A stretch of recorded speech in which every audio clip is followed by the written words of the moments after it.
Good afternoon, and welcome to the beginning of Paraween. We're starting in making contact with one of the best known and best respected UFO researchers and writers in the world, Richard M. Dolan.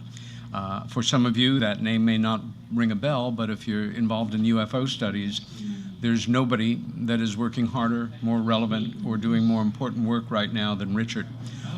He is the author of a number of terrific books, including UFOs and the National Security State, Parts 1 and 2, Part 3 on the way.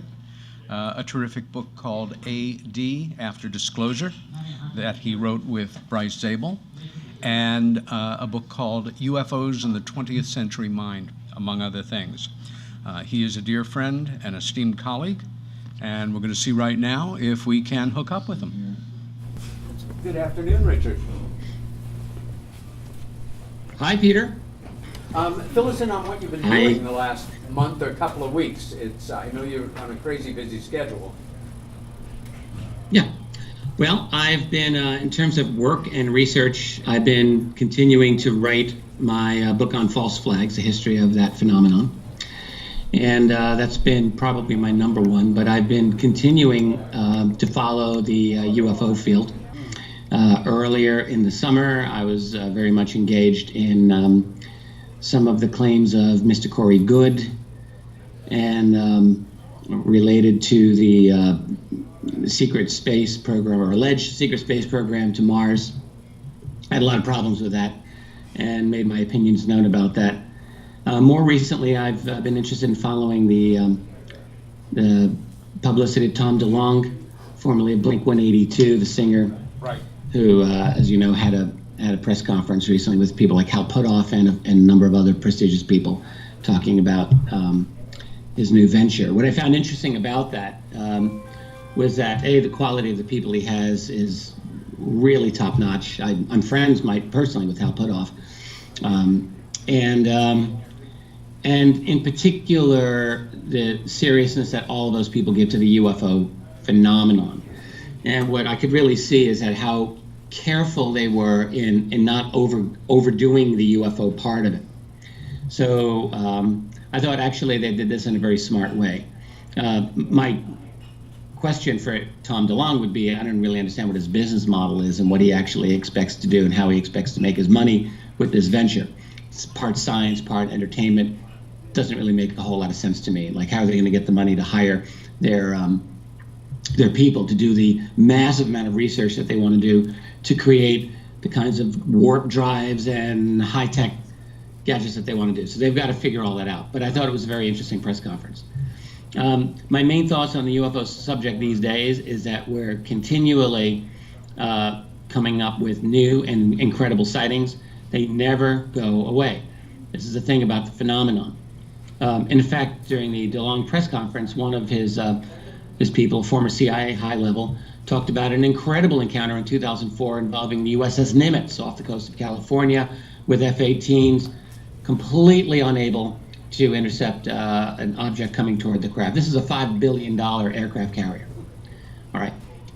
I personally have spoken to a number of military witnesses, one-on-one, who have described similar types of military encounters with objects that frankly are not supposed to exist, and yet our military and other militaries around the world encounter these all the time. It's a never-ending situation, and yet it receives no publicity in the major media, which are criminal liars, in my opinion. Yep. We're talking from CNN, New York Times, Washington Post, the big three, but everyone else follows them. BBC is no better. Le Monde is no better. USA Today. It's not simply a political agenda. They are absolutely determined to squash all information relating to this incredible topic that we are all here for. So the theme of military encounters with UFOs has probably been my main focus for over 20 years. It continues to be front row center with me in terms of what I feel is important. It's not that personal encounters aren't important. They absolutely are. They affect people at a deep level. But I feel that the military encounters are of special importance because, A, we can typically document them. There's always a paper trail with a military encounter. Even if we can't get to it, it's there. And so our job as responsible researchers is to find that paper trail and bring these encounters to the light of day so we can do something about them in terms of the public. That may actually be the answer to the question I'm about to ask, but do you see anything that we the people can do to crack through this thing and break this open in terms of major mass media establishment busted through? Well, it's interesting because I guess it's been the topic that has driven me for 25 years, more or less, that I've been involved. I've always looked at this problem scientifically, but mostly politically. So there's a UFO phenomenon, there's clearly a cover-up, and the question arises, this is a discrepancy. There's a reality here and it's being denied to us. And it's a revolutionary reality in terms of technology, in terms of the philosophical implications of having other people here and everything else. So this is important, and yet our official structure of power continually denies it. And we know every time a researcher gets to talk to one of these people from the inside, off the record, they all say the same thing. Every single one of them, they all say, yes, this is real. No, there's nothing I can do about it. End of story. Or I only know this little piece of it or that little piece of it. Everyone knows this is important. So how can we do it? We have to do it through, in my opinion, a combination of bravery and caution. So we have to be brave in the sense of we have to find the data, and we have to not shield ourselves from the data that proves the reality of this. And by that, I simply mean things that are readily confirmable. There's a tremendous amount of information that we can confirm. I personally have looked at declassified documents from the United States military and a few other militaries around the world. They're hard to argue with. Now, there's a lot of other information that is not so easy to confirm. Doesn't mean it isn't true. A lot of it is true. But I've always tried to caution people, let's be careful about throwing all of our eggs into some basket that's not confirmed. The problem that I had with people like Corey Goode is a perfect example of this. So we know, in other words, that there's this hidden reality. We all know it, all right? So then the question is, what is that reality? So you have people coming in with claims that cannot be confirmed, and that not only are they not confirmable, but they're also they are fantastic, and they also tend to turn the messenger into a kind of a guru. Good. So we should all be suspicious of this. So that's the caution, because the odds are stacked against us on any given day of the week. The only thing we have going for us is that we're living in a very revolutionary period of time. I'm talking to you guys on Skype. This was not possible a little over a decade ago. The ability for us to communicate is going through radical transformation. Where will we be in 20 years? No one knows. Can't even imagine. But we'll be able to share data in ways that are probably not conceivable right now and are probably revolutionary or disruptive. And we have to see where this turns out. WikiLeaks, for example, has only been around for a little more than a decade. They could not have existed 20 years ago because even then we still didn't have the infrastructure technologically to have a WikiLeaks, essentially. But now we have the infrastructure, and here they are. So there's going to be new opportunities that arise.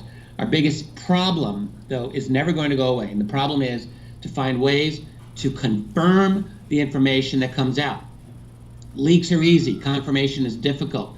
And so part of the problem is the public's desire for answers. People want to know things. People aren't comfortable with uncertainty. They want to know. And that's that puts us at a disadvantage, because that's like having a seller's market. If the buyer is desperate for information, the seller can just give you any old thing they want. All right? If you're desperate, give me answers. We can't be like that. We have to want answers, but we have to be discriminating. And so to answer your question, how do we achieve this breakthrough? I wrote an entire book on this called After Disclosure. Yeah. What happens after the truth of this comes out? And the conclusion was simply that it is revolutionary in every facet of our society. Politically, think of the blowback. When people realize they've been lied to for 70 plus years, not everyone's going to take it lying down. There are going to be a lot of angry people. So, and then we want to know, how deep does this lie go? How deep does the black budget community go? Oh my God, can we just imagine? there's been an entire infrastructure that's grown up around concealing this reality. To say nothing of these beings. What is their agenda? It's a messy, messy situation. There's no easy way out. We're fools if we think we can just get a utopian solution and everyone fixes the problems. And unfortunately, there are too many people in this field who promote utopian solutions. We have to understand that disclosure, even when it happens, and I do believe it needs to happen, will not solve our problems. It may make them worse for a little while, but there's no way ahead without an open discussion publicly of what the truth is. Well said, and thank you. Can you stick with us for a question or two from our audience? Sure. Anyone have a question for Richard Dolan? Come on. Okay. I got one. Always a troublemaker. Is that Mr. Matt Matthew, Moniz? of course, yeah. I see. Hi, Get Matt. over here. What's up, Rich? Good to see you. Good to be seen. My question to you is, what do you think the next false flag will be? It's been very obvious to me for close to a decade that the United States wants to do a false flag against the nation of Iran. I have no question in my mind that they want to. They were thinking about this back during the last year or two of the Bush administration, where they were floating some possibilities in 2008. And you could just see it happening. And the fact is that the public wasn't going to go for it, and they quickly withdrew from pushing there. The Obama administration, particularly when Hillary Clinton was Secretary of State, was very, very aggressive toward Iran and was looking for excuses. Iran, you see, is very important geopolitically. It's critically important. It's a powerful nation. The U.S. has something like 400 targets, nuclear targets against the nation of Iran right now. The U.S. is ready to obliterate that country. I mean, it's ridiculous. They want an excuse to do a regime change there. So, and under the Trump administration, it's funny because when Trump was candidate, he did his best to sound like almost like Ron Paul at times. I mean, not really, but in terms of the anti-war message, a lot of people resonated with that. He said, I'm not going to be like the war maker Hillary Clinton. And some people thought, oh, wow, he's a little different. But what's happened is that he's been surrounded by the exact same people that Hillary Clinton would have brought on, the exact same bloodthirsty, warmongering people. This is my opinion, okay? And so what I see is that the neocons have checkmated him just as they checkmated Obama, like instantly within the first day of Obama's presidency, and now you see it with Trump. So in other words, what we're seeing is that presidents' policy internationally, it doesn't matter who's in the office. In my opinion, it doesn't matter. This is a big light show. Yeah. But I think Iran, and actually look for them to do a false flag against Russia. It's so funny. You got Nikki Haley talking about Putin meddling in our election. What a joke. The real meddling is going to occur next year during the Russian presidential election by the U.S. Guaranteed. Guaranteed. I would throw my mortgage down on that one. So the U.S. will certainly try to get its involved. They'll have to be careful because it's Russia. You can't just kick Russia around like Syria, but they'll try. In terms of domestic, it's always a hard one to predict. There's always mass shootings, like tragically we had just recently, and I never really know. With a mass shooting, there have been mass shootings in our recent history that are deeply suspicious if we care to look at some of the facts. But when a false flag is done well, it's very difficult. It's harder than a UFO case, in my opinion, because if they're done well, the agencies know how to cover their tracks. And so I really don't know in terms of domestic U.S. The fact is, U.S. infrastructure, aside from any false flag, we're very increasingly vulnerable. Now with unmanned drones that can carry, increasingly, you can have a drone carrying a little small packet of C4, and you can just have them go. They could be very, very disruptive in terms of taking down infrastructure, electrical, water, you name it. So that doesn't have to be a false flag. That could just be someone's agenda. But in terms of the U.S., always look for the U.S. to do a false flag against Iran, and even maybe now with Syria, because what they don't want is for the Syrian government to gain a kind of unified control over that country. What they want to do is break it into little pieces and shatter it. They want a natural gas pipeline to go through that region. You can't really do that if there's a unified country because they have obstructions. And B, you've got Turkey, Israel, and Saudi Arabia that want that country broken to pieces, as does the U.S. So Syria's is in everyone's crosshairs, everyone. And the U.S. is actually, there's a, last thing I'll just say here, there's a 2005 memo from the U.S. ambassador to Syria, a man named William Roebuck. He wrote a memo, it was outed by WikiLeaks, that planned how the U.S. would engage in a series of false flags against Syria with the help of its allies to bring in Islamic crazy people over the border and disrupt the society. And that has never gone. Can you imagine being an ambassador in someone's country and you're plotting to take them down by bringing in crazy terrorists? That's what the U.S. did in '05, and it wasn't the first time. So I would say U.S. false flag against Iran and/or Syria, and certainly they're going to try something against Russia next year. Nothing on Korea? North Korea? Oh, that's a good one. No, that's entirely possible. Entirely possible. Trump's surrounded himself with people.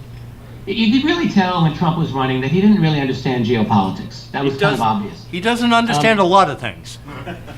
That is correct. His message resonated with the dispossessed middle class and working class, rightly so. No one else spoke to those people. No one. No one in the Democratic Party, not even Bernie. Sorry, but he didn't. Certainly not Hillary, but Trump did. And so people were like, Trump's message was identical to Ralph Nader's 20 years ago. This is what people have to understand. Identical. Anti-NAFTA, anti-globalization, anti-loss of jobs. Nader said the same thing in the 90s. And I was like, yes, that makes sense. Trump said the exact same thing. So there was a reason people resonated. But in terms of geopolitics, it was obvious he never knew. I watched him during the debates with Hillary, and the evil Martha Raddatz of formerly of NPR asked him, what will you do when the city of Aleppo falls? Horrible question. Reprehensible. And Trump just didn't know how to answer it. It was obvious to me he doesn't know. So he gets in there, and now he's surrounded by all the black hats. And who knows what's going to happen. So it could be they could do a North Korean false flag, for sure. There's a lot of speculation that the Sony hack, the so-called Sony hack, which was supposedly by North Korea, was a false flag. I wouldn't doubt it. Anybody else have a question? Exciting times we live in. Yep. We have another question. Hi, I recognize you. Hi, Richard. I think maybe a couple of questions. Did you ever just have a knowing? Did you ever just have a knowing and took a leap of faith and went on that knowing and it kind of just weaved itself into an answer that you just went, gee, I think that's a sixth sense? I think I know where you're going with this. And I'm going to say, I'm very analytical, but I have a very strong instinct. I always trust my instincts. I got Ralph Waldo Emerson right behind me. Trust your instincts to the end, though you can render no reason. And I love Emerson. I've had moments in my life where, yes, things crystallize, things are very clear. So what you mean by knowing is a hard thing for me to answer exactly, because that can mean different things. But certainly, probably every one of us has had moments in our life where things come together instantly and you see with crystal clarity what is true and what you need to do. Oh yeah, I wait for those moments. I live for them. I guess I'm trying to kind of ask for a little more clarity on putting people in a guru status. I kind of forget what you were talking about initially with that statement, and I just want to throw in Annie Jacobson's book on phenomena, which is remote viewing. You had mentioned Hal Puthoff, and I walked in on that, so I didn't catch the whole thing, but I was really, really surprised and fascinated that Hal Puthoff is on that panel. Absolutely.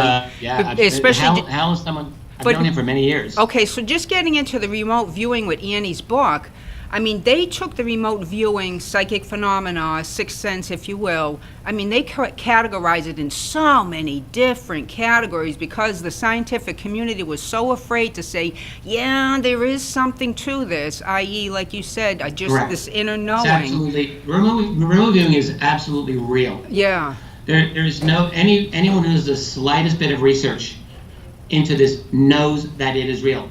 There's been way too much, not just Annie Jacobson's book. There have been a number of excellent books on remote viewing. Well, the first one that was, the first long one written was by the late Jim Marrs, and he was denied publication immediately, and he had to wait on it, called Sci-Spies. It's a great book, but there's others. They all demonstrate that these remote viewers not only can see across space, that is across to the other side of the world, like when Joe McMoneagle in 1979 sees the building, the creation of Soviet submarines, Typhoon-class submarines, the kind featured in the book The Hunt for Red October. McMoneagle saw them being built in September 1979. When that message went to the National Security Council, including a junior staffer there named Robert Gates, who later became Secretary of Defense, they were like, this is ridiculous. How come a psychic sees this and our best spies don't know about it? McMoneagle said, well, I don't know, but just put your satellite over there and you'll see it dockside between 90 and 120 days. And it was there. How do you do such things? There was a remote viewer, a legend named Pat Price, who was able to see into the future, absolutely demonstrated by Puthoff and Russell Targ and others. This is real. The only question is, why is it real? Just because our conventional science doesn't explain it doesn't make it less true. The problem that scientists have is they don't know how it fits in with the fabric of reality. They don't have a theory yet that explains it. But that doesn't mean we should ignore it. We can't ignore it. Things like remote viewing are a key that there's something missing in our understanding of reality. And we need to understand what that is. And I also believe that the UFO phenomenon is part of that.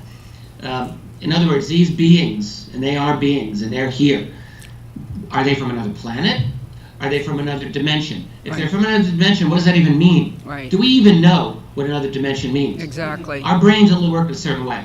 But we do understand that we perceive things in a certain way and that there are perceptions beyond that.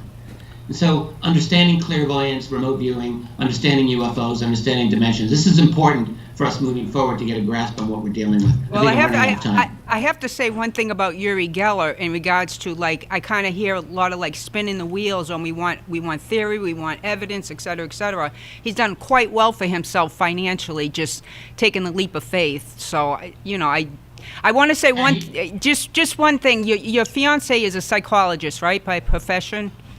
She's a psychologist, and she happens to be a damn good remote viewer. Well, see that was what I was. That's what I was weaving into. You found a way. Your soul found a way to get into that remote viewing, that side, that spiritual side of you. God bless. She did work with Skip Atwater, who's very well known in the field. Yeah, she's really good. Thank you very much, Rich. And just a little side note, I used to work with SciTech and Paul Von Ward. That's what talking about remote viewers. So yeah. Well, yeah, we should chat about that sometime. Yes, it's a fascinating subject. I can't get enough of it.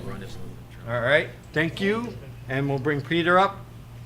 Thank you, my brother. Really appreciate it. Round of applause for Richard and Dolan. Thank you, Richard. Thanks for being part. Crazy there. It was a pleasure talking to you guys. Thank you, Richard. Speak to you soon. All right, bye now.